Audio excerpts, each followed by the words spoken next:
दोस्तों, आज की कहानी एक खौफनाक जेल के कैदियों के बारे में है, जहां एक गार्ड पहले दिन ही ड्यूटी से पहले खतरनाक कैदी बन जाता है।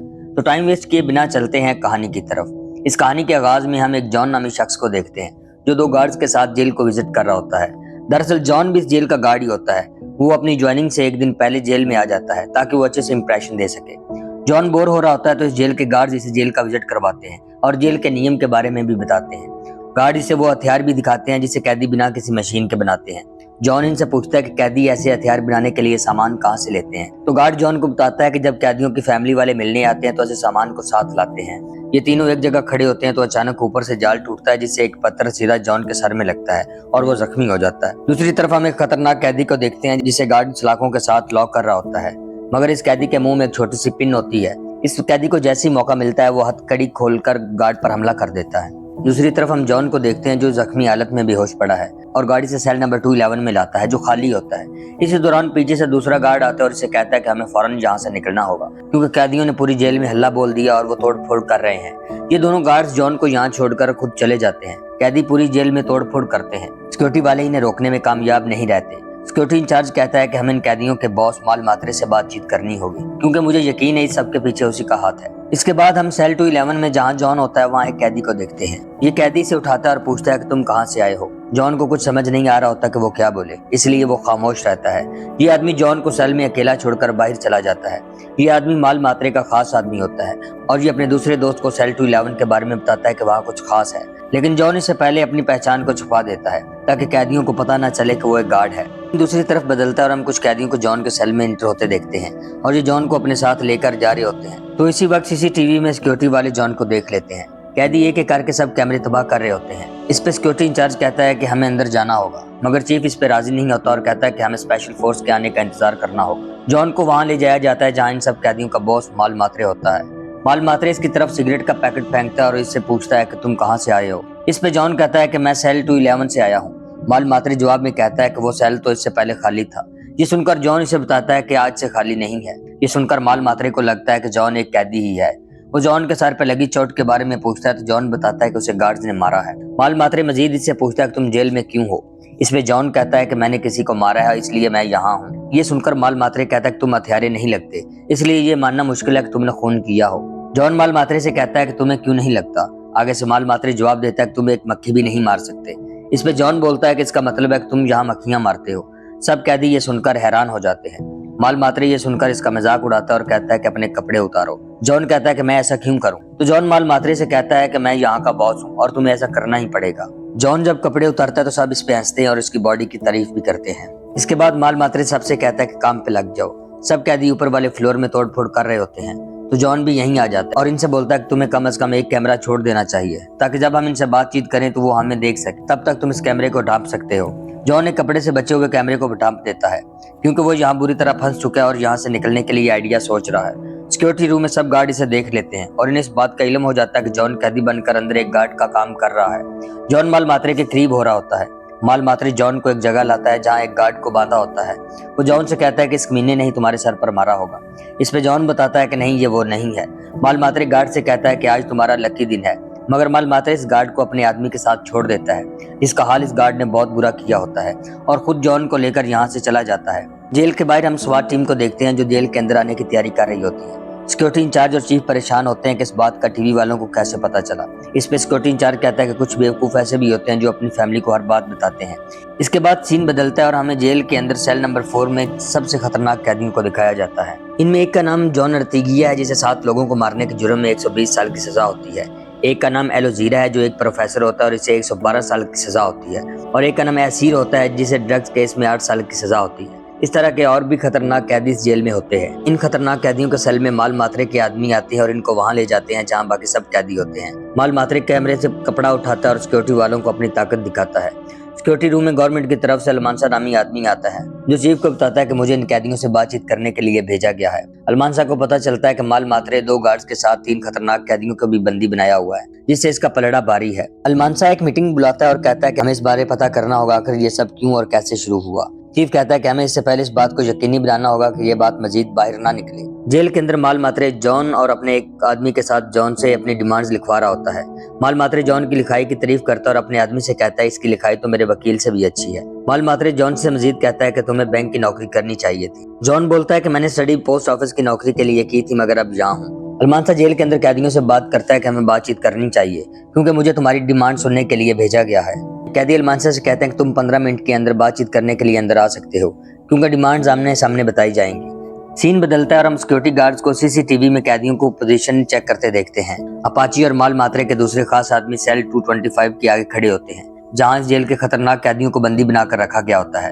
नीचे वाले फ्लोर पर माल मात्रे जॉन के साथ इसकी वाइफ के बारे में बात करता है, जिसपे जॉन बताता है कि उसका नाम अलीना है और वो प्रेग्नेंट है। माल मात्रे को इस बात पर बहुत अफसोस होता है। अपाची ऊपर माल मात्रे के खास आदमी के साथ खड़ा होता है और वो कहता है कि जॉन नया है और क्या हम इस पर भरोसा कर सकते हैं।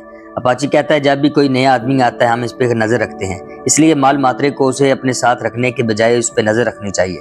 इस पे ये आदमी कहता है कि जॉन की लिखाई अच्छी है और हमें उसकी जरूरत है, इसलिए माल मात्रे उसे अपने साथ रखता है। इसके बाद सीन चेंज होता है और हम अलमांसा को जेल के अंदर माल मात्रे से बातचीत करते देखते हैं। माल मात्रे जॉन से अलमांसा की तलाशी लेने को कहता है। जॉन इसकी तलाशी लेता है और कहता है कि सब ठीक है। अलमांसा माल मात्रे से डिमांड्स के बारे में पूछता है। माल मात्रे जॉन से अलमांसा को डिमांड लिस्ट देने को कहता है और इसे बताता है कि सब डिमांड्स इसमें लिखी हुई हैं और वापस उस वक्त आना जब कोई खुशखबरी तुम्हारे साथ हो। माल मात्रे मजीद कहता है कि हमें 40 किलो फ्राई फिश और पीने के लिए ड्रिंक्स भी चाहिए और साथ ही वो अलमांसा से कहता है कि जॉन की बीवी प्रेग्नेंट है और उसे अपनी बीवी से बात करनी है। अलमांसा कहता है कि ये मेरा फोन इस्तेमाल कर सकता है और माल मात्रे इस बात पर एग्री हो जाता है, मगर वो इससे कहता है कि अगर मेरे दोस्त को कुछ भी हुआ तो बहुत ज्यादा तबाही होगी। अलमांसा इसे यकीन दिलाता है कि इसे कुछ भी नहीं होगा। जॉन जैसे अलमांसा के साथ बाहर जाने वाला होता है तो जेल के अंदर सायरन बजता है, जिस पे माल मात्रे अलमांसा को रोक लेता है और जॉन को अंदर चेक करने के लिए भेज देता है। अलमांसा माल मात्रे से कहता है कि मेरा यकीन करो, इसमें मेरी कोई चाल नहीं।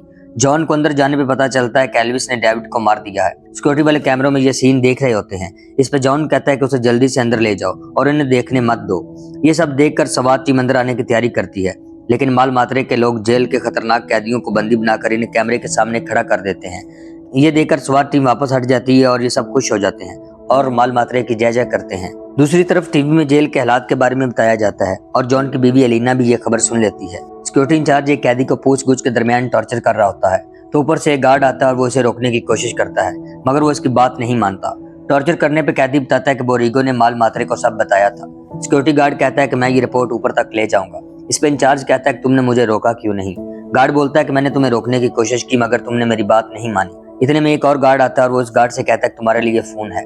ये फोन असल में जॉन की बीवी अलीना ने किया होता है। अलीना कहती है कि मैंने न्यूज में अभी देखा है कि वहाँ विरोध हुआ है और कुछ लोगों की जान गई है और जॉन मेरा फोन भी नहीं उठा रहा, इसलिए मुझे जॉन से अभी बात करनी है। इस पे गार्ड बताता है कि बस एक ब्लॉक में थोड़ी सी परेशानी हुई है, बाकी सब ठीक है और जॉन दूसरे ब्लॉक में है और ड्यूटी के बीच फोन इस्तेमाल करना अलाउ नहीं।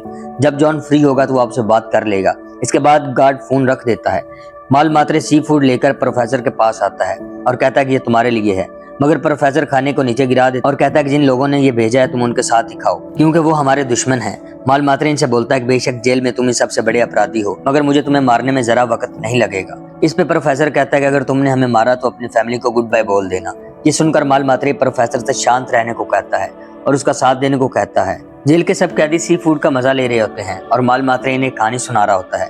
इसी बीच माल मात्रे की नजर एल्विस पर पड़ती है। वो एक थाली खाने की लेकर इसके टेबल पर जाता है। वो एल्विस से कहता है कि ये भी खा लो, मैं नहीं चाहता कि तुम यहाँ से भूखे जाओ। एल्विस बोलता है कि तुम मजाक कर रहे हो। ये सुनकर माल मात्रे एल्विस को खामोश रहने को कहता है और अचानक से एल्विस को पीटने लगता है कि तुमने डेविड को क्यों मारा, आज तुम्हारी वजह से सवात टीम अंदर आ जाती और हम सब मारे जाते। एल्विस माल मात्रे से माफी मांगता और आइंदा शांत रहने का यकीन दिलाता है। दूसरी तरफ हम जॉन को वॉकी टॉकी छुपाकर एक कमरे की तरफ जाते देखते हैं।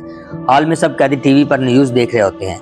टीवी में बताया जा रहा होता है कि सरकार के पास कैदियों की बात मानने के अलावा और कोई चारा नहीं। ये सुनकर सब कैदी खुश हो जाते हैं। माल मात्रे अपने आदमी से बोलता है कि लॉक तोड़कर टीवी को बाहर लगा दो ताकि सब देख सके। जॉन कमरे में छुपकर सिक्योरिटी वालों से कहता है कि सब बंदी सेल 229 में हैं और ये इनकी जगह बार बार बदल रहे हैं, तुम्हें जो भी करना है जल्दी से करो। इसके बाद जॉन अपनी वाइफ के बारे में पूछता है तो वो बताते हैं कि वो बिल्कुल ठीक है, तुम घबराओ मत। यहाँ टीवी में जेल के बाहर बहुत से लोगों को दिखाया जाता है जो कि इन कैदियों के फैमिली मेंबर्स होते हैं। वो जेल में होने वाली घटना के बारे में सुनकर परेशान हो जाते हैं।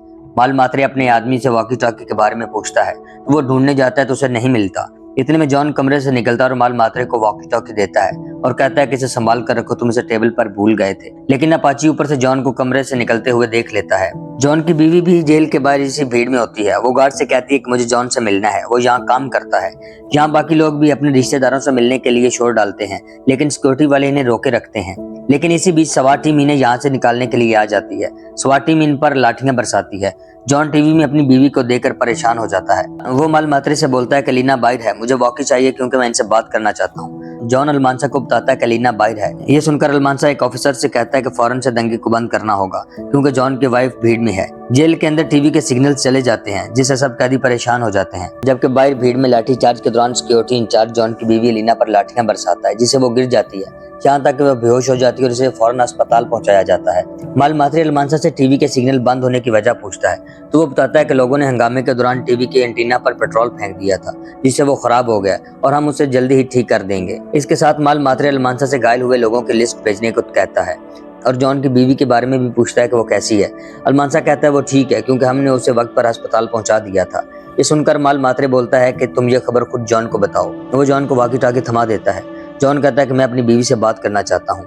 अलमांसा कहता है कि डॉक्टर ने रेस्ट करने को कहा है, अगर तुम चाहो तो यहाँ आकर अपनी बीवी को देख सकते हो। जॉन जाना चाहता है मगर माल मात्रे इसे जाने की इजाजत नहीं देता। सीन बदलता और हम जॉन को एक सेल में रेडियो के सिग्नल ठीक करते देखते हैं। इसी बीच अपाची आ जाता और वो जॉन को बताता है कि कोशिश करना बेकार है क्योंकि उन्होंने जैमर्स लगाए हुए हैं। अपाची जॉन से कहता है कि तुम पुलिस वालों के साथ मिले हो क्योंकि तुमने यहीं इससे पहले इनसे वॉकी पर बात की थी। अपाची चाहता है कि जॉन से सारी बात साफ साफ बताए और इसके लिए कुछ करे, और इसलिए वह जॉन से झगड़ता भी है। जॉन इसे कहता है कि मैं तुम्हें एक कागज दूंगा और तुम बदले में मुझे जेल के बाहर हुए हंगामे के बारे में रिपोर्ट लाकर दोगे। इनके बीच एक डील तय हो जाती है। चीफ सिक्योरिटी इंचार्ज से कहता है कि लीना और बाकी लोगों पर तशद्दुद करने की वजह से तुम्हें सस्पेंड कर दिया गया है और अब दोबारा कभी जेल की तरफ वापस मत आना। माल मात्रे का आदमी इसे जख्मी हुए लोगों की लिस्ट लाकर देता है जिस पर सिर्फ 4 लोग जख्मी बताए गए होते हैं। माल मात्रे कहता है कि साले अलमांसा ने मुझसे झूठ बोला है। वो अपने आदमियों के साथ एक कमरे की तरफ जाता है जहाँ कुछ कैदियों को बंदी बनाया गया होता है। वो इन्हें मारकर अलमांसा से बदला लेना चाहता है। वो प्रोफेसर को मारने लगते हैं तो जॉन इन्हें रोकता है कि इसे मत मारो वरना वो लोग अंदर आ जाएंगे। ये इसकी बात नहीं सुनते तो इस पे जॉन कहता है कि इसे मारने की बजाय इसका कान काट दो क्योंकि ये करने से वो डर जाएंगे और स्वाट टीम अंदर भी नहीं आएगी। माल मात्रे का आदमी जॉन पर बहुत ज्यादा गुस्सा होता है और उसे कहता है कि अब इसका कान तुम ही काटोगे। जॉन को प्रोफेसर की जान बचाने की खातिर उसका कान काटना पड़ता है। कान काटने के बाद जॉन को बहुत बुरा लगता है। माल मात्रे जॉन को बताता है कि अपाची बाहर के दंगे की रिपोर्ट्स ले आया है। वो उसे एक वीडियो दिखाता है जिसमें गार्ड लीना को मार रहा होता है। माल मात्रे का आदमी कहता है कि इस सिक्योरिटी इंचार्ज को सब बूढ़ा भेड़िया कहते हैं और इसे लोगों को मारने में बड़ा मजा आता है। जॉन कहता है कि मैं इससे मिलना चाहता हूँ। सिक्योरिटी इंचार्ज को सस्पेंड कर दिया गया होता है। वो अपना सामान लेकर वापस जा रहा होता है तो पीछे से एक गाड़ी से बताता है कि तुम्हें अंदर बुलाया गया है। अलमांसा से बताता है कि माल मात्रे तुमसे मिलना चाहता है। इस पर सिक्योरिटी इंचार्ज कहता है कि वो मुझसे क्यों मिलना चाहता है। अलमांसा कहता है कि इस बात का तो माल मात्रे को ही पता होगा। जब ये माल मात्रे से मिलने आता है तो वो इसके साथ एक चाकू लगाता है। वो इसे कहता है कि चुपचाप मेरे साथ नीचे की तरफ चलो।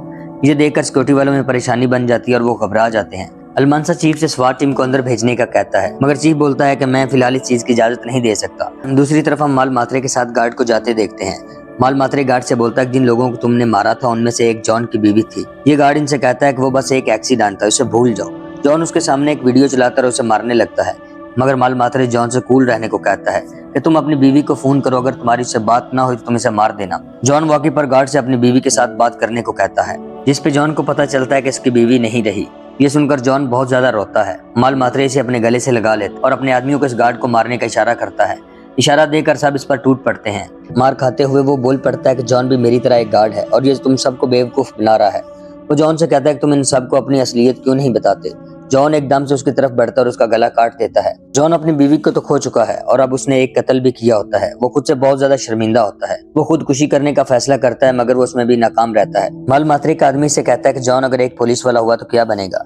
ये सुनकर वो कहता है कि तुमने देखा नहीं उसने गार्ड का गला कैसे काटा है, ऐसा सिर्फ एक अपराधी ही कर सकता है, इसलिए मुझे जॉन पर पूरा भरोसा है। इसके बाद हम देखते हैं जेल में एक आदमी माल मात्रे से मीटिंग करता है और उसे कहता है कि मुझे डायरेक्ट प्रेसिडेंट ने बात करने भेजा है। वो कहता है कि हमने तुम्हारी डिमांड्स को देखा है और काफी हद तक हम इससे एग्री हैं, लेकिन हमें कुछ और चीजों पर भी बात करनी है। इसी दौरान जॉन गार्ड की लाश लेकर यहाँ आ जाता है।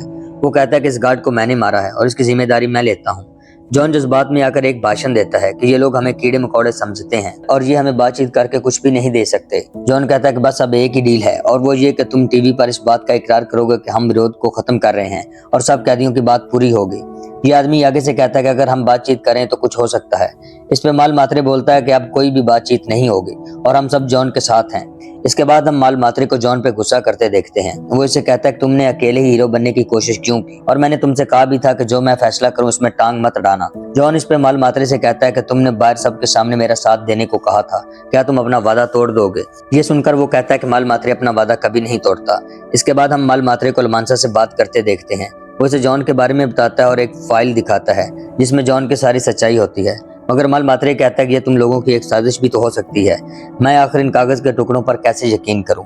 ये सुनकर अलमांसा कहता है जब तक उसकी बीवी जिंदा थी तो वो हमारे साथ था, अब वो अपनी बीवी का बदला लेना चाहता है और उसे तुमसे कोई मतलब नहीं। अलमांसा इसे ऑफर देता है कि अगर तुम हमारा साथ देते हो तो मैं वादा करता हूँ तुम्हारी सजा माफ कर दी जाएगी। सीन बदलता है और हम माल मात्रे को इसके साथियों के साथ देखते हैं। वो माल मात्रे से कहते हैं कि जॉन ने हमें धोखा दिया है और उसे इस बात की सजा मिलनी चाहिए। ये सुनकर माल मात्रे बोलता है अगर उसने हमें धोखा दिया भी है तो उसने अपना बेहतर किया है, उसने हमारा साथ दिया और उसी की वजह से हमारा प्लान चल रहा है। दूसरी तरफ हम अपाची को उसके आदमियों के साथ लड़ाई की तैयारी करने में मसरूफ देखते हैं। वो लड़ने के लिए औजार बना रहे होते हैं। माल मात्रे जॉन से कहता है कि वक्त हो गया है। आगे से जॉन बोलता है कि उनके पास अभी 10 मिनट हैं और हमें थोड़ा सा इंतजार करना होगा, जबकि स्वाट टीम अलग से अपनी तैयारी कर रही होती है। जॉन और माल मात्रे एक साथ बैठे होते हैं। इसका आदमी आकर बताता है कि टीवी ऑन हो गया है। ये सब टीवी की खबर सुनने के लिए बेचैन होते हैं। टीवी में बताया जाता है कि कैदियों के साथ पुलिस का समझौता हो गया है। ये सुनकर सब कैदी बेहद खुश होते हैं, लेकिन इसी लम्हे अपाची के लोग माल मात्रे के आदमियों पर हमला कर देते हैं और इसी बीच स्वाट टीम भी इन पर हमला कर देती है। वो आंसू गैस फेंकते हैं जिससे भगदड़ मच जाती है। अपाची जॉन पर दूर से एक औजार से हमला करता है। माल मात्रे गिरे हुए जॉन को तसल्ली देता है कि हम कर सकते हैं और इसके लिए तुम्हें उठना होगा, और इसी वक्त अपाची माल मात्रे को भी जख्मी कर देता है। स्वाट टीम का मुकम्मल कब्जा हो जाता है और इसके बाद जख्मियों को अस्पताल ले जाया जाता है। जॉन तो इस लड़ाई में मारा जाता है जबकि माल मात्रे बच जाता है। पुलिस का आधा काम अपाची की दुश्मनी कर देती है और इस तरह जेल की एक गैंग का खात्मा हो जाता है और इसी के साथ इस कहानी का भी अख्ताम हो जाता है। ये कहानी आपको पसंद आई हो तो लाइक और सब्सक्राइब कर दें।